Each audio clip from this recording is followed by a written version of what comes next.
When you're working a full-time job, keeping up with your hobbies and passion projects can feel unrealistic. Throw in any other responsibilities that you have and you start moving from unrealistic to straight up feeling impossible. Just because it feels impossible though, doesn't mean there aren't small things you can do to help improve your odds of following through each day. You might not be able to increase the amount of hours you have in a day, but sometimes you don't need more hours. Sometimes you just need to unlock the ones that you didn't know you had. Now, these are things that I've noticed work for me, but obviously everyone's a little different, so feel free to make any adjustments so they work for you and your schedule. I also want to say that I'm not perfect, and there's no such thing as a perfect system. Instead, I'm constantly taking my current system and trying out different strategies with the goal to improve it a little bit at a time. Hopefully, you'll be able to take something from these strategies that worked for me and use them yourself to bring you closer to your goals.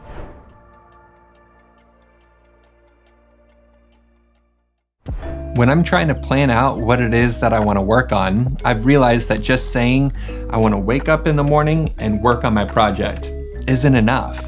No matter how much motivation I have when I go to sleep, that can all disappear in the morning when I realize that I never actually decided the exact thing that I'm going to work on. These passion projects that we have aren't usually just made up of one simple step. In the case of game development, there's usually a long list of items that need to be done. Creating music, art, sound effects, new features, fixing bug number 1, fixing bug number 2, fixing bug number... You get the point. If I have to wake up in the morning and waste mental energy on deciding what to work on, my brain freezes in the indecision and my motivation disappears. I found that it's not enough for me to just say that I'm going to work on my project. I have to specifically define the part of my project that I'm going to work on, and the more specific you can be, the better, because it's less energy you have to waste when you sit down to work on it later. Then you can actually put the energy to good use while actually working on the project you want to work on. Sometimes knowing exactly what you're going to do isn't enough by itself, and the motivation still seems to disappear when it's time to sit down and work. I had an issue where I wanted to start running in the mornings, but that idea only ever sounded good when I was getting ready for bed the night before. In the morning, I would wake up, and it's like I was a completely different person with no desire to do anything that the nighttime version of me was planning. What I needed was to give myself the best chance possible to actually do what I wanted to do, which in this case was to run. So instead of getting out of bed and trying to force myself to run, I put on workout clothes instead of my normal clothes.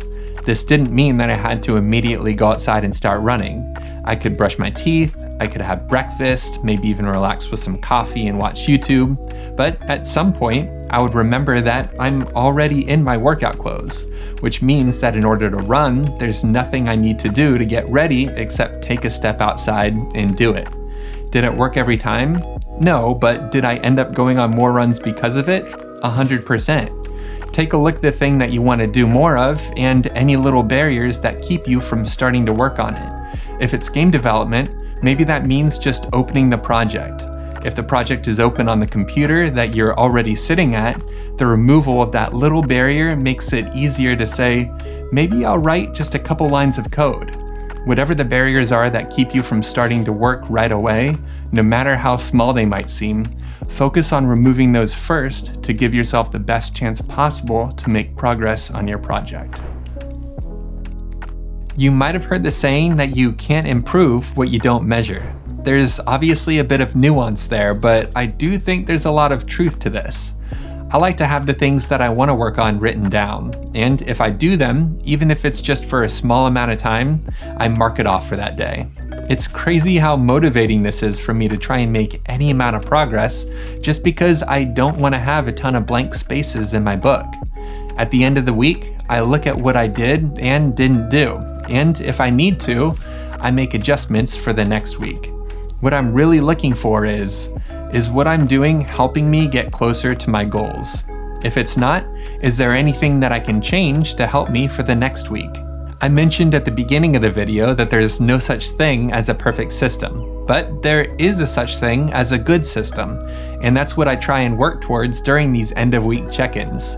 Keeping track of everything allows me to more easily find the things that aren't working for me and change them, while also seeing what is working for me and either keep them or improve them more. From week to week, the goal is that I'll be making small improvements that I can visually see in the form of more boxes marked in my log and more progress being made on my passion project. Little by little, getting closer to my goals. You got this. Do it. I've had many hobbies in my life. Some of them stuck around, some have faded away, and some new ones have popped up. For the ones that faded away, sometimes it was just a timing thing, where there were other things that took priority at that time. But sometimes it was just because I didn't know how to keep them. Like the time was there, but I didn't know how to take advantage of it. I can always go back to those hobbies that I left behind, but I can't help but wonder where I might be with them if I just made time for them in the moment. I do know one thing though, and that's I don't want game dev to take that route. I want to see where it goes and see what I make. I don't need to get famous from it, and if you've seen my creations, you'd know I'm far from that anyway. But I do need to know that there are things out there that I made, and hopefully at least one of them is able to make someone's day a little bit better. This might be a hobby, but the ability to use it to make someone's day who I don't even know is too important for me to leave behind, like I've done so many times before. It might be small, but it's also an extra bit of motivation that keeps me pushing forward on the days that I might not want to.